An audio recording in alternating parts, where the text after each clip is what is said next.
또 하나의 상위권 소식 주제드립니다. 2위입니다.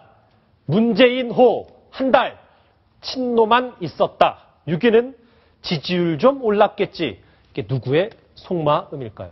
자, 지금 제 오른쪽에 쭉 보시면 취임 당대표 집권 한 달을 맞은 문재인 대표가 나와 있습니다.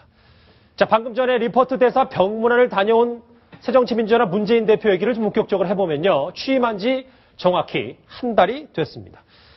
자, 당 안팎에 변화가 많았는데 따끈따끈한 지지율부터 먼저 확인을 좀 해보겠습니다. 자, 보시면요. 자, 지지율을 한번 보겠습니다. 자, 이게 바로 2015년 2월 14일, 그러니까 2월 전반적인 지지율을 조사를 한 건데, 보니까 말이죠. 문재인 새정치민주연합 대표가 30%를 넘었습니다. 뭐, 여기에는 반기문 유엔 사무총장도 이제 순위에 올라와 있고요. 원래 넣었다 뺐다 하는데 이번에는 들어가 있었습니다. 김무성 새누리당 대표 10.5%로 3위, 박원순 서울시장, 자, 이러다 한 자릿수 떨어지는지 모르겠습니다. 4위까지 내려앉았습니다. 여상원 변호사님, 딱 보셨을 때 문재인 대표 30%가 넘었습니다. 대통령 후보 적합도 조사니까요. 예. 지금 대통령이 하겠다고 한 사람은 지금 문재인 대표밖에 명확하게 한 사람은 없습니다. 나머지는 뭐 하느니 안 하느니 아직 의사표시를 안 했고요. 아니, 그래도 말이죠. 2위랑 3위 합친 것보다 높아서 말이죠. 그거는 이제 이게 원래 문재인 대표가 친노의 대표라는 이미지가 강했지 않습니까? 그리고 대표 되기 전에 그 어떤 룰 변경 문제, 그 다음 이 새정치연의 주요 보직을 전부 친노 인사로 깔았지 않습니까? 예. 여기에 대해서 어떤 반감이 있었는데, 되고 나서 뭐 전직 대통령, 박정희 대통령, 이승만 대통령 묘소 참배, 뭐 여러 가지 중도 행보를 보였단 말입니다. 그래서 국민들이, 아니구나. 친노라고 생각했었는데, 개파도 탈피하고 이제 좀 중간으로 오려고 하는구나. 여기에 대해서 아마 호감을 표시한 것 같은데, 예. 제 생각에는 지금 4.19 보선이 가장 중요한 지지율이 계속 갈 것이냐, 아니면 추락할 것이냐의 그렇죠. 분수령인데요. 4.19 보선에서 만일 패배를 한다면은 결국은 친노가 문재인 대표의 중도 노선이 별 효험이 없다. 그러면 친노 강경파가 계속 등장할 것이고, 등장했을 때 문재인 후보의 대표의 지지율이 계속 유지될 것인지, 예. 그건 의문입니다. 그 얘기는 조금 더 이따 짚어보도록 하고, 예. 박성원 논설위원의 해설이 지금 필요한 시점이 왔습니다. 지금 보면 국민들은 지금 사실 뭐 정청래 최고위원의 여러 가지 잡음, 발언도 있었고, 개파, 아직 친노가 확실히 이제 개파 갈등이 수면 아래로 떨어진 것도 아닌데, 국민들은 지금 당권과 대권을 따로 보고 있는 겁니까? 문재인 대표의 지지율 왜 이렇게 높은 겁니까? 당권 주자, 대권 주자가 당권을 잡은 상황이기 때문입니다. 다시 말해서 문재인 의원이 그냥 완오브댐의 의원으로 있거나, 예. 지금 박원순 시장처럼 어떤 당과 그 지지층을 전체를 이끄는 실질적인 정치 행위의 중심에 서 있지 않다면 이 부분이 좀 상황이 다를 텐데, 문재인 후보는 누가 보래도 지난 대선 때 박근혜 후보와 붙어서 48%의 득표력을 보였던 그 명실상부한 그 대권 주자였는데, 실제로 이번에 내년 총선 공천을 앞두고 당의 총선을 진두지휘할 당권을 거머쥐었습니다. 그렇기 때문에 그동안 이완돼 있던 그 당 지지층, 다시 말해서 40%에 육박하는 당 지지층이 기본적으로 문재인 대표를 중심으로 결속을 해서 한번 해보자. 내년 총선 이기고 대선 가볼 수 있지 않을까 하는 기대감들을 되살리고 있는 겁니다. 예. 여기에다가 아까 지금 여 변호사님 얘기하셨듯이 그동안 특히 아킬레스건이라고 할 수 있는 새정치연합이 불모지대라고 하는 중도층을 잡을 수 있는 행보를 끊임없이 하면서 예. 어떤 거기서 집권의 가능성이 있지 않을까라고 하는 기대감을 당 지지층에게 심어주고 있기 때문에 살아나고 있는 거죠. 그렇지. 그렇군요. 지금 뭐 새로운 지지율 30%가 넘는 차기 잠룡들의 지지율까지 한번 계속해서 보고 계신데, 박성원 논설위원한테 이거 하나 더 질문 드리겠습니다.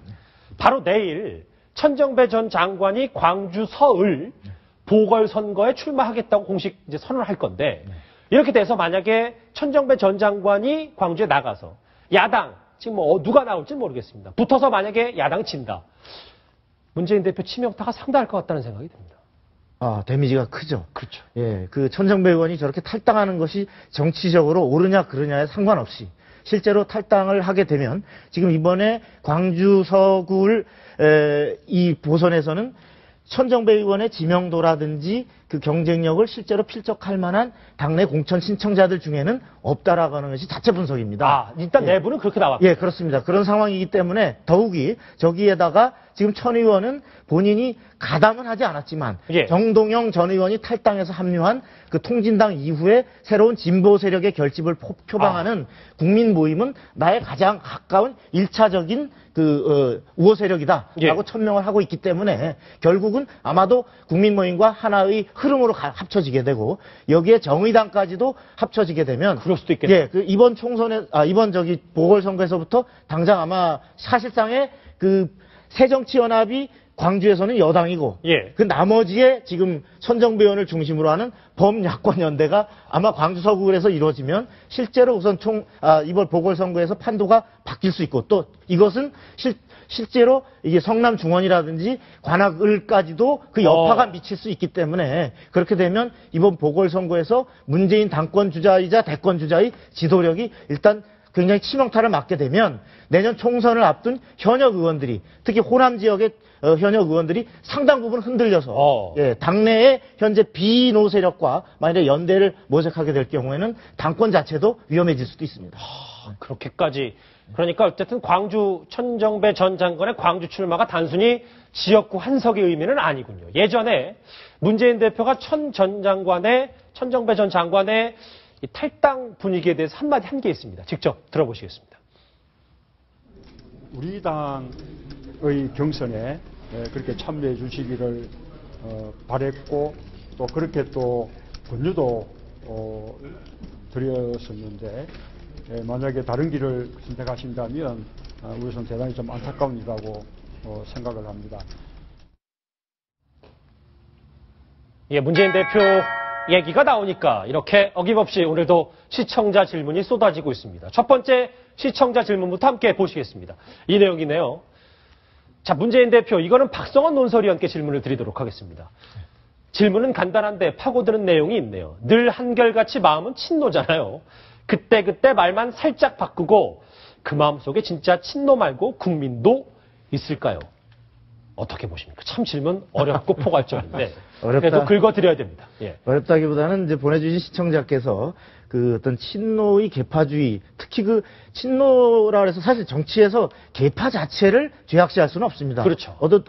이쪽 새누리당에도 친박이 있고 비박이 있듯이. 그러나 친노가 비판을 받았던 이유는 많은 경우 스스로가 집권했던 시절에 노무현 대통령의 FTA, 한미 FTA라든지 어떤 제주 해군기지와 같은 이러한 그 중도적, 실용적, 그리고 국민을 전체를 상대로 하는 정책을 포기하고 예. 그 통진당과 같은 대한민국 정체성을 부인하는 이런 세력과 연대해서라도 어떻게 하면 한 표라도 이기고 보자라는 만능주의식으로 어떤 국가의 그 미래를 생각하지 않는다라고 하는 부정적 이미지가 있기 때문에 네. 지금 아마도 보내주신 시청자께서는 문재인 대표가 지난 대선 때, 총선 때 보여줬던 그러한 모습으로 결국은 돌아가지 않겠는가라고 하는 불신과 걱정에서 아마 이러한 질문을 던지신 것 같습니다. 시청자 질문이 아니라 의견에 가까운. 그런 것 같습니다. 그렇군요.